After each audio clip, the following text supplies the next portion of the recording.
Welcome back to Bay Area Focus. Joining us now is Paige Rogers, Artistic Director for Cutting Ball Theater. Thanks for coming on the show. Thanks for having me. All right, Cutting Ball Theater, it's been around for a long time. 18 years. 18 years, and we've been in the Tenderloin District at 277 Taylor Street at Ellis for the past probably 8 years, a little more than that, but in residence at the Exit Theater at 277 Taylor. We're an avant-garde theater company. We produce plays like, for example, years ago we did The Taming of the Shrew set at the Folsom Street Leather Fair. Okay, interesting. Yeah, in the spring we're going to do Racine's Phèdre, a set in the 50s. Okay. Yeah, so we kind of take classics and we sort of revision them and make them modern in a way. But and push boundaries a little bit? We try to do that. Yeah. That is the goal of being an experimental theater company, is to push those boundaries. And it often appeals to people who maybe have a little more reading behind them, like who is Racine, what is Phèdre, who are the classics. We did an Antigone that took a 2-year process to do it, 2 years to mount that show, which is really long. In our country, usually shows are done in like 4 weeks, and we took a really long process, and it paid off. It was a really interesting show with a lot of music and a lot of movement. It was very popular too. So really, I mean, part of your mission, you really like to interact directly with the theater's neighbors in the Tenderloin. Absolutely. Yeah, why is that so important, and how do you do that? Well, you know, it's interesting because about 4 or 5 years ago, we did a show called Tenderloin, and it was it was a series of interviews that were done with residents who live in the Tenderloin. And then the actors wrote down word for word what everyone said, and then they created a piece based on these interviews. And it was actually a really eye-opening show for us. I mean, we work and live, and the people who live in the Tenderloin are a true community. And after seeing this show, which was our most popular show to date, many people walked out of the theater thinking different thoughts about the neighborhood than when they walked in, because it truly is a neighborhood. And I went to public school my whole life in Minneapolis and received a lot of benefits through the public school system in terms of the arts.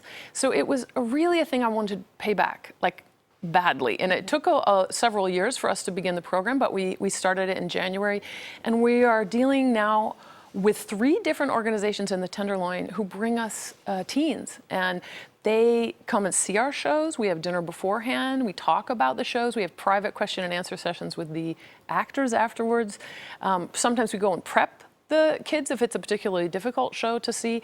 And then we have now internships that have stipends, and we are now just this fall starting to offer classes, theater classes at our our neighborhood organization partners. Yeah, it seems like shows like that would inspire them culturally, but also maybe to be an actor or... Yeah, absolutely. Or a playwright. Or a playwright. And I was forgetting a whole slew of other things too, and someone recently brought this up and said, well, what about those kids who would want to work as an administrator, who would want to create the set, who would want to do the lights, who'd be a stage manager? And I realized, wow, I didn't include those children, and so now we have, and through the California Arts Council, have a grant to get the youth in our neighborhood into the theater, and we have already, and it's been really great. Oh, that is great. Okay, well, we have a short video, showing a little bit about Cutting Ball Theater. It's kind of known as the quintessential symbolist play. It's just this beautiful fairy tale for adults about a young prince who meets a crying girl in a beautiful evening gown when she meets his brother. They have this very deep spiritual connection, and so she starts kind of revealing herself to him, and so it causes this very interesting, very beautiful kind of melancholy love triangle. The challenge, and also what's been really fun about working on it, has been trying to give a lot of life to the language. That doesn't happen very often, that a character is so incredibly mysterious. That Okay, looks very interesting.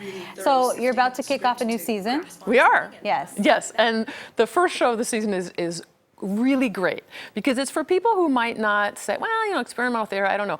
It's 7 little teeny plays. I call it our tapas theater because it's just a little play. The shortest is 3 minutes. In fact, the shortest play is written by a student at Ruth Asawa School for the Arts. Oh, okay. Isaac Schott Rosenfeld wrote a play, and that we're producing for him. And the longest, how old is he? I think he's 16 or 17. That's and amazing. I think he was 15 when he wrote the play with us last year on a program that we did. So The longest show is 35 minutes, but it's just an evening of try experimental, but things are going to shift and change quickly, and you get sort of a little sampler plate of many different shows and 7 different directors too. Oh, wow. So Yeah, kind of a great way to get in. It sounds pretty good. Well, thanks so much for coming on, giving us a little sample. Oh, thank you, Michelle. I Yes, appreciate thank it. you. Well, to find out more about Cutting Ball Theater, just log on to cuttingball.com. Again, that's cuttingball.com. That's going to do it for our show this week, but we will be back with more Bay Area Focus next week. Have a great day.